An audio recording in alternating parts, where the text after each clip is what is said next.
C'est un Vladimir Poutine tout sourire qui salue son ami Xi Jinping.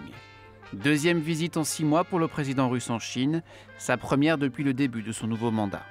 Renforcer l'axe Moscou-Pékin, le message est clair. Chacun y voit son intérêt.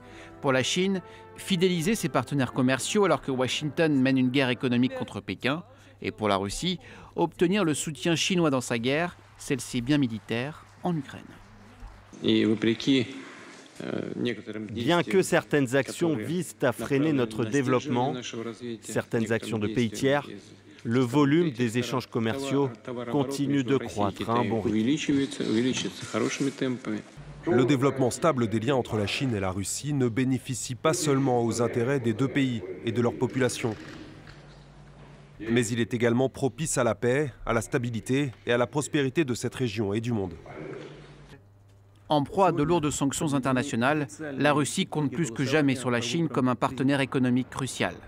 Les échanges commerciaux entre les deux pays ont explosé depuis le début du conflit en Ukraine, plus de 220 milliards d'euros l'an dernier. Pékin est accusé de fournir à Moscou des technologies dites à double usage, civil et militaire, pour aider la Russie dans son effort de guerre. Xi Jinping revient tout juste d'une tournée en Europe.